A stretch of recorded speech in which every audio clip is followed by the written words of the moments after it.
Live चर्चा का जो विषय है वह है मंत्र वीर्य। लाइव चर्चा का विषय आज का है मंत्र वीर्य। तो मंत्र वीर्य का रहस्य क्या है, आज हम इसी विषय पर चर्चा करेंगे। तो मंत्र वीर्य के बारे में क्या कहा जा रहा है, सूत्र क्या कहता है? यह शिव सूत्र का 22वां सूत्र है और शिव सूत्र में, वसुगुप्त रचित शिव सूत्र में महर्षि वसुगुप्त ने ये जो 3 अध्याय हैं, शांभ उपाय, शाक्त उपाय और आणव उपाय, इन 3 अध्यायों को लिया है। तो शांभ उपाय का यह आखिरी सूत्र है। इसके बाद हम शाक्त उपाय के सूत्रों को समझेंगे। तो शांभ उपाय का यह आखिरी सूत्र है और आखिरी सूत्र क्या कहता है? मंत्र वीर्य की चर्चा करता है। मंत्र वीर्य क्या होता है? सूत्र कहता है महाह्लादानुसंधानान् मंत्र वीर्यानुभवः।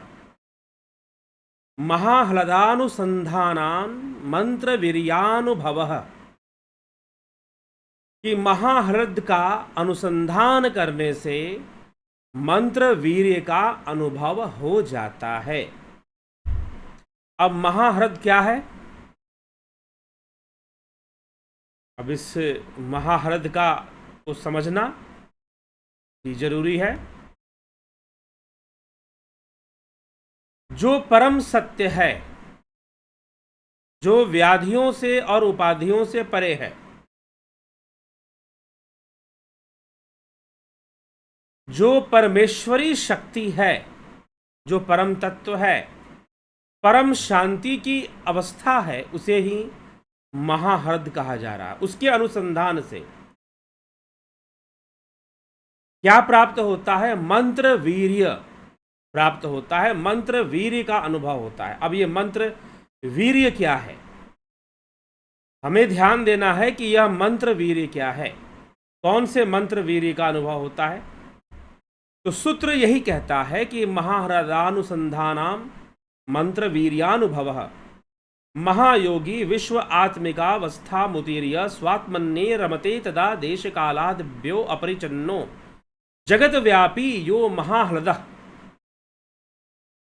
ठीक, जब योगी इस विश्वात्मक अवस्था से उत्तीर्ण होकर, ध्यान से सुनिएगा, ध्यान से सुनिएगा, विश्वात्मक अवस्था से उत्तीर्ण होकर, मतलब पिछले सूत्र में जो हमने चर्चा की थी कि योगी परासिद्धि को प्राप्त होता है, वह परिमित सिद्धियों से परे उठकर विश्वात्मक स्वरूप को प्राप्त करता है। विश्वात्मक अर्थात संपूर्ण विश्व को अपने में देखता है, संपूर्ण विश्व को स्वयं में ही समझता है। लेकिन यह भी तो परासिद्धि है। एक तो देखिए, एक है परिमित सिद्धियां, जिसमें अष्ट सिद्धियां हैं, जिसमें आप ऐसा, योगी ये कर देगा, योगी वो कर देगा, छोटा हो जाएगा, बड़ा हो जाएगा, अनेक शरीरों में प्रवेश कर जाएगा, अनेक शरीरों से अपने आप को अभिव्यक्त कर सकता है, अंतर्धान हो सकता है, परकाया प्रवेश कर सकता है। ये परिमित सिद्धियां हैं। परिमित सिद्धियां, इनकी सीमाएं निश्चित हैं। यह पंचभूतों पर नियंत्रण कर लेगा योगी, और पंचभूतों पर नियंत्रण करके विश्व निर्माण कर देगा, कुछ सृष्टि कर देगा। यह सारी परिमित सिद्धियां हैं। इन परिमित सिद्धियों से परे जो परासिद्धि है, वह जिसमें विश्वात्मक बोध होता है, जिसकी चर्चा हमने कल के व्याख्यान में की थी, जिसमें विश्वात्मक बोध होता है, परमेश्वरात्मक स्वतंत्रता की प्राप्ति हो जाती है योगी को, वह स्वयं ईश्वर तुल्य हो जाता है वैसी अवस्था में। लेकिन उससे भी ऊपर की अवस्था है, उससे ऊपर की भी अवस्था है, और वह क्या है? महावीर्य। मंत्र वीर्य का अनुभव होना, महाहृद के अनुसंधान से, क्योंकि अभी भी संपूर्ण विश्व को स्वयं में ही जान रहा है, लेकिन एक ऐसी अवस्था जहां ना विश्व है, जहां ना स्वयं है, सब कुछ एक है, ब्रह्म है, जहां मात्र शिव है, मात्र ब्रह्म है, दूसरा कुछ है ही नहीं, ना यह संसार है, ना यह जगत है, कुछ नहीं, तो विश्व को स्वयं में देखने वाली भी कोई बात नहीं। उस अवस्था से उत्तीर्ण होकर, सूत्र कहता है, उस अवस्था से उत्तीर्ण होकर जब योगी इस विश्वात्मक सत्व सिद्धि से उत्तीर्ण होकर स्व आत्मा राम हो जाता है, बस अब उसके लिए आत्मा ही है। यह अनुभूति होना कि संपूर्ण संसार मुझ में है, उससे भी परे कि मैं ही संपूर्ण संसार हूं, और अब ये संसार भी नहीं, मात्र मैं आत्मा ही हूं, मात्र मैं आत्मा ही हूं, ऐसी सोच। मैं कौन हूं? मैं मात्र आत्मा ही हूं, इसके अलावा मैं कुछ नहीं। यह संपूर्ण संसार इस आत्मा का ही विवर्त मात्र है, इसी से उत्पन्न हो रहा है, इसी में समा रहा है, इसी से बन रहा है और इसी से इसकी पालना हो रही है। इस जगत को बनाने वाला भी आत्मा, इसकी पालना करने वाला भी आत्मा, और इसका प्रलय करने वाला भी आत्मा। आत्मा ही सब कुछ, मैं ही आत्मा हूं, मैं ही सब कुछ हूं। जब स्व आत्मा अवस्था बन जाती है और विश्वात्मक अवस्था से योगी उत्तीर्ण हो जाता है, जब योगी इस विश्वात्मक अवस्था से उत्तीर्ण होकर स्व आत्मा राम हो जाता है, तब देश काल आदि से अपरिच्छिन्न जगत व्यापी महारथ के अनुसंधान से पूर्ण हंता रूप मंत्र वीर्य का अनुभव होता है। मंत्र वीर्य का अनुभव होता है। स्वच्छ आवरण रहित महागंभीर ही महालद है। उस अनुसंधान से पूर्ण हंता रूप वीर्य की अनुभूति होती है। पूर्ण हंता, अहंता, पूर्ण और अहंता इन दो शब्दों से बना पूर्ण हंता। तो यह महालद और यह रूप वीर्य की अनुभूति होती है, जो वास्तविक वीर्य है। अब यहां पर इस तथ्य को समझने के लिए, इस विषय को समझने के लिए क्या समझना अनिवार्य है? सबसे पहले तो यह समझिए कि मंत्र क्या है और वीर्य क्या है। तो वीर्य कहने का तात्पर्य क्या है?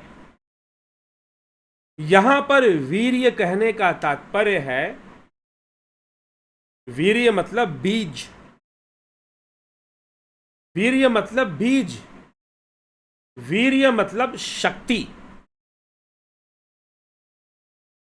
जो जिसके अंदर क्रिएशन की पावर है, जनरेटिंग पावर है, जनरेट करने की पावर है वीर्य में।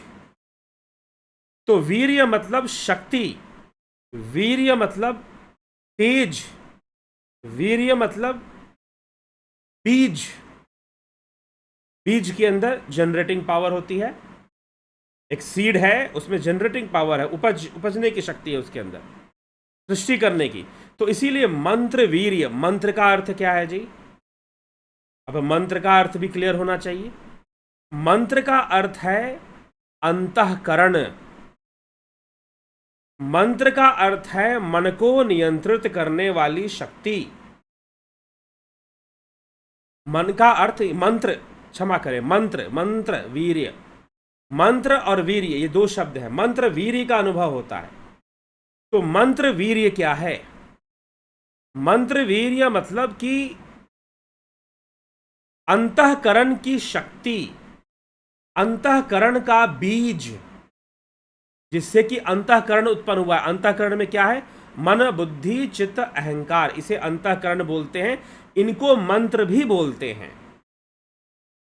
वैसे मंत्र का एक और अर्थ है मनोत्रायति इति मंत्रा, अर्थात मन पर जिससे विजय हो वह मंत्र है। जिससे मन का निरोध हो और मन पर नियंत्रण आए, उसी को मंत्र कहते हैं। और इस अंतःकरण को भी मंत्र कहते हैं। मन, बुद्धि, चित्त, अहंकार, अंतःकरण चतुष्टय। इसको भी मंत्र कहते हैं। तो इनके पीछे जो शक्ति है, इनका जो सार तत्व है, वह स्वयं ब्रह्म है, वह स्वयं शिव तत्व ही है, और वह शिव तत्व ही मंत्र वीर्य है, जिससे यह संसार सृष्ट हुआ है, जिससे यह संसार उत्पन्न होकर जिसमें समा जाता है, जिसमें वह शिव से अलग नजर आता है। इंद्रियों के कारण, इंद्रिय अनुभूतियों में यह शिव से भिन्न भी दिखाई देता है, लेकिन यह कदापि शिव से भिन्न नहीं है। वह शिव में ही रहता है, शिव में ही उत्पन्न होता है, शिव से ही उसकी पालना होती है, और अंततः शिव में ही समा जाता है। तो वह जो वीर्य है वह शिव तत्व है। मंत्र वीर्य मतलब अंतःकरण को, मन बुद्धि, इसलिए प्रथम तत्व महत तत्व है। महाहृद जिसको कहा जा रहा है, महत तत्व जो बुद्धि तत्व है, महत तत्व। महत तत्व क्या है? महत तत्व बुद्धि तत्व है। तो जहां यह महत तत्व है, और उसके बाद योगी की जो प्रक्रियाएं हैं योग जीवन में, मन बुद्धि चित्त अहंकार, इनका निरोध होता है। तो इनका निरोध करते हुए और अंत में बुद्धि निरोध कर कर भी, महत तत्व का निरोध कर कर भी महाहृद जो मंत्र वीर्य है उसकी प्राप्ति होती है। तो मंत्र वीर्य जो मंत्रों का बीज है, मंत्रों के पीछे जो शक्ति है काम कर रही है, मंत्रों के पीछे जो शून्य है, भावनाओं के पीछे जो भावातीत की शक्ति है, वही मंत्रवीर्य है। मंत्रों के पीछे जो भावातीत शक्ति है, जो भावनाओं से परे, इमोशन से परे, फीलिंग्स से परे, जो भावातीत अवस्था है, वह शून्य की अवस्था, वह ब्रह्म, वही मंत्र वीर्य है, वही मंत्र वीर्य है। एक शून्य बनता है जब हम मंत्र का उच्चारण करते हैं। जैसे कि हम ओम का उच्चारण करें, ओम, तो क्या होता है? प्राण वायु और अपान वायु दोनों रुक जाते हैं, दोनों उस समय रुक जाते हैं जब हम मंत्र का उच्चारण करते हैं। ओम त्र्यंबकम जजामहे सुगंधिम पुष्टिवर्धनम उर्वारुकमिव बंधनात् मृत्युर्मुक्षीयमामृता। जब हम मंत्र का उच्चारण कर रहे होते हैं, मंत्र जाप कर रहे होते हैं, तो उस समय मंत्र जप करते समय प्राणवायु अपान वायु रुक जाती है, शांत हो जाती है। ये जो शांत अवस्था है, उसी की शक्ति काम कर रही है। इसीलिए जब हम कोई बाहुबल का काम करते हैं, भुजा बल का काम करते हैं, भुजबल का, कोई वजनदार चीज उठा रहे हैं या दौड़ लगा रहे हैं, तो हम सांस रोक कर दौड़ते हैं, तो हमें ताकत आती है। कोई भारी चीज हमें उठानी है, हम श्वासों को रोक कर उठाते हैं। हमें कोई भारी चीज उठानी है तो हम श्वासों को रोक कर कोई भारी भरकम चीज उठाते हैं जी, ठीक है। तो मंत्र वीर्य क्या है? मंत्रों के पीछे जो शक्ति है, संपूर्ण संसार के पीछे जो शक्ति है, जो भावातीत अवस्था है, जो शून्य की अवस्था है, जो ब्रह्म है, वही मंत्र वीर्य है, क्योंकि वही मंत्रों का बीज है। सारे मंत्र वहीं से प्रकट होते हैं, सारी भावनाएं वहीं से प्रकट होती हैं, और इन भावनाओं के वशीभूत भवसागर बन जाता है, भव सिंधु, यह संसार अस्तित्व में आ जाता है।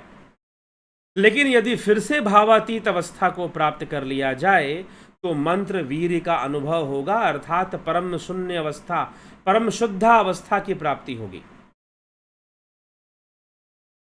यदि भावातीत अवस्था में हम गए तो परम शुद्धा अवस्था, और उसी को मंत्र वीर्य कहा गया है। वो शून्य की अवस्था जहां से संपूर्ण मंत्रों को शक्ति प्राप्त होती है, वो शून्य की अवस्था जहां से संपूर्ण मंत्रों को शक्ति प्राप्त होती है, वही मंत्र वीर्य है। वह बीज रूप में है, वह शक्ति रूप में है।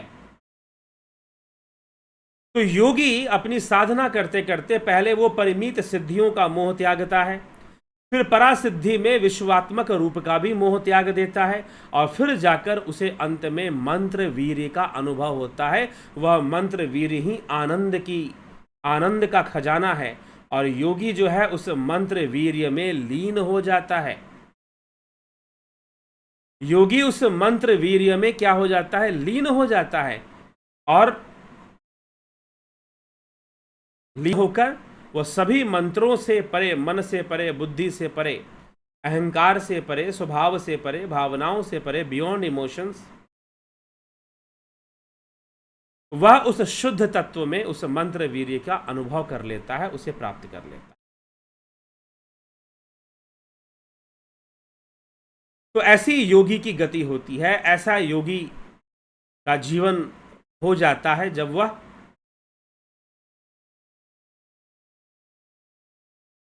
मंत्र वीर्य का साक्षात्कार कर लेता है। तो यहां पर इसी मंत्र वीर्य की चर्चा की जा रही है। तो मुझे लगता है अब आप समझ पा रहे होंगे कि मंत्र वीर्य किसे कहा जा रहा है। स्वयं ब्रह्म को कहा जा रहा है, स्वयं शून्य अवस्था को, स्वयं शिव तत्व को कहा जा रहा है मंत्र वीर्य। क्योंकि मंत्र वीर्य मंत्रों की शक्ति, जिसमें मंत्रों की शक्ति है, जिसमें मंत्रों की ताकत है, जो मंत्रों की अंतःकरण की उत्पत्ति के लिए जो जिम्मेदार है, वह परम शून्य, वह परम सत्ता स्वयं ही मंत्र वीर्य है। सभी मंत्रों के पीछे उसी की शक्ति काम करती है। और योगी ऐसा अनुभव कर लेता है कि संसार में जितने भी मंत्र हैं, जितने भी बातें हैं, उन सब के पीछे इसी मंत्र की शक्ति कार्यरत होती है।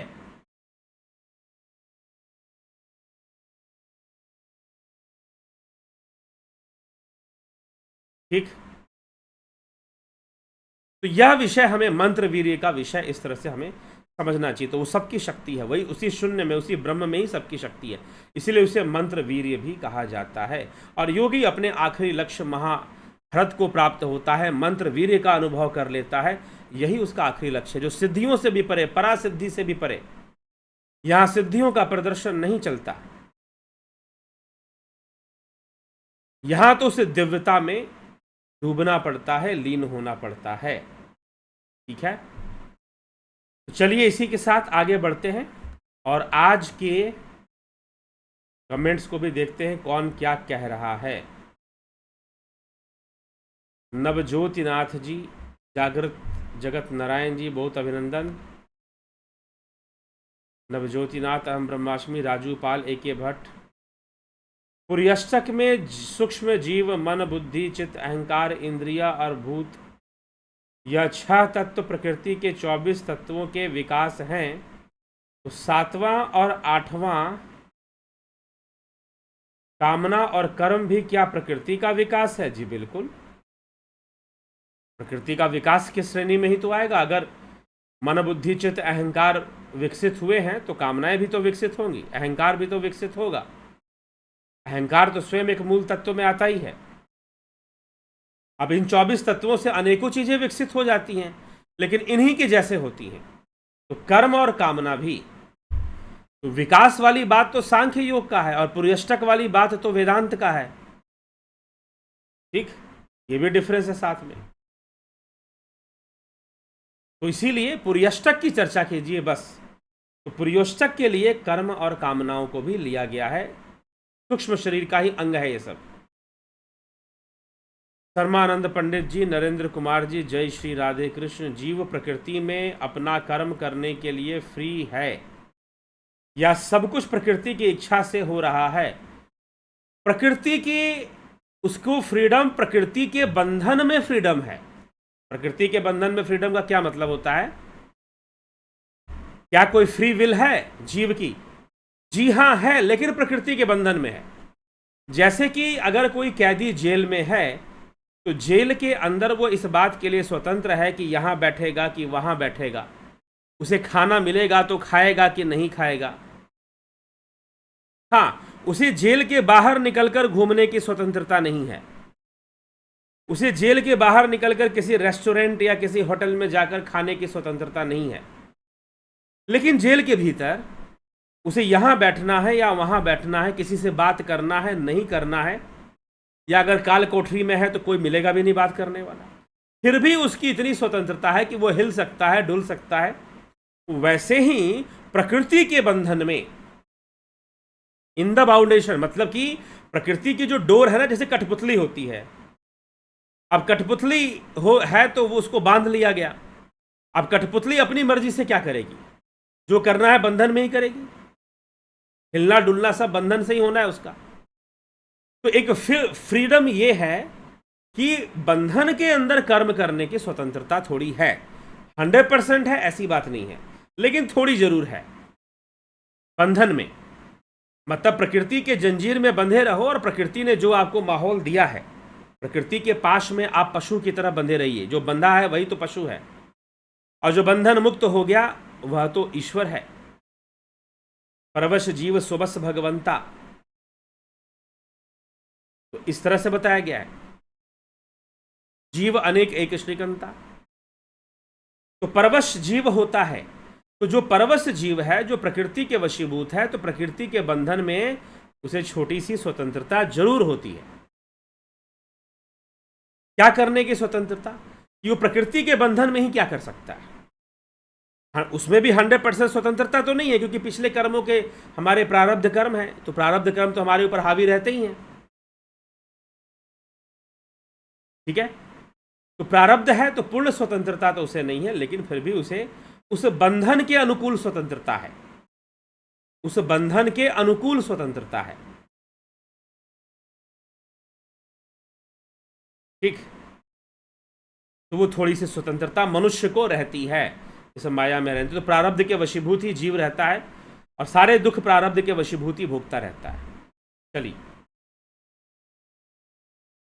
जीव को सुख दुख पृथ्वी लोक में होता है या फिर दूसरे लोकों में भी होता है? दूसरे लोकों में भी होता है, जब तक वह मुक्त नहीं हो जाता, ब्रह्म में लीन नहीं हो जाता, तब तक ये क्रिया चलेगी। सुख दुख दूसरे लोकों में भी होता है। कमलेश खैरनर जी, राम लखन राजपूत, अवनी प्रधान, रूपलाल विश्वकर्मा, अजीत अपराजित जी, विष्णुचंद्र मौर्य, गोविंद प्रसाद नीमा, रमेश पेशवानी जी, विनोद कुमार सूद जी, अमन कक्कर, विनोद कुमार शर्मा, माधुरी कोले जी, सविता नायक जी, अरिदमन सिंह जी, रविंद्र मकवाना जी, रमेश रामविलास जी, राम निवास मीना जी, दयानंद जी, श्वेता राय सिन्हा जी, भारत शबलानी, बीकू कुचाड़िया, नवजोत नाथ, वीरेंद्र मिश्रा, नरसा राम नरसा, राम प्रजापत, श्वेता कुमारी, सतीश मास्टर, शिवा शर्मा, उषा श्रीवास्तव, जय भारत।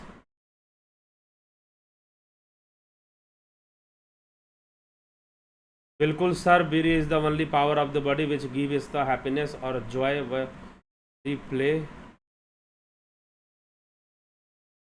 यहां पर जो वीर्य है वो ब्रह्म को कहा गया है, ब्रह्म को यहां वीर्य कहा गया, आत्मा को कहा गया है, क्योंकि आत्मा ही जो है उसका कारण है, संपूर्ण संसार की उत्पत्ति उससे हो रही है, इसलिए उसे वीर्य कहा गया है। वीर्य मतलब शक्ति, जैसे कहा जाता है वीर्यवान बनो, मतलब कि शक्तिशाली बनो।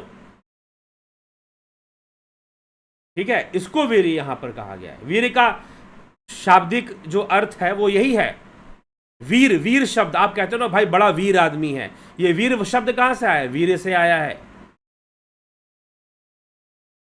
ठीक है, तो इसीलिए उसी का अपभ्रंश है वीर, वीरता, वीर्यता, उसी का अपभ्रंश है वीर्य शब्द का। इसीलिए वीर का अर्थ शक्ति, वीर का अर्थ ओज, वीर का अर्थ तेज, वीर का अर्थ बीज, ये समझने की जरूरत है। गंभीर शाह, मनीष यादव, काशीनाथ जी, अशोक रावल, चंद्रेश्वर पांडे जी, सविता नायक, सोमू, स्पिरिचुअल विद साइंटिफिक गुरु जी। एक मंत्र वीर्य को अपने आप जाने और एक मान लेने से, मान लेने वाली कोई बात हम मान कैसे सकते हैं जब तक हमने उसका अनुभव नहीं किया? तो मानने से तो कोई लाभ नहीं है, हाँ, ध्यान योग के द्वारा साधना करते हुए हम वहां तक पहुंचे, हमें मंत्र वीर्य का अनुभव हो। तो यहां पर मंत्र वीर्य की अनुभूति की ही तो बात हो रही है। महाहृदानुसंधानाम मंत्र वीर्यानुभव, यही तो सूत्र कहता है, मंत्र वीर्य का अनुभव होना चाहिए। महाहृद का अनुसंधान करके मंत्र वीर्य का अनुभव होता है, ऐसा कहा गया है। तो मंत्र वीर्य का अनुभव होने की बात कही जा रही है। कन्हई कुमार जी मूला FF ध्यान लगवा दीजिए। ध्यान ऐसे नहीं, ध्यान योग करने से लगेगा। रतन सिंह जी ओम तत्सत। तो इस प्रकार से मंत्र वीर्य की चर्चा यहां पर आती है। ठीक,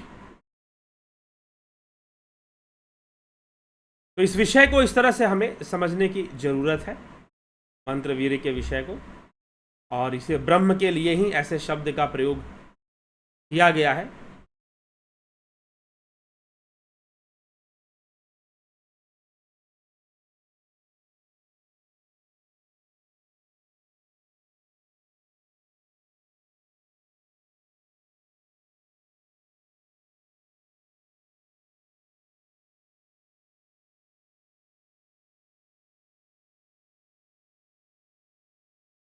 ठीक है, तो चलिए इसी के साथ अभी सभा को विराम देंगे। और जो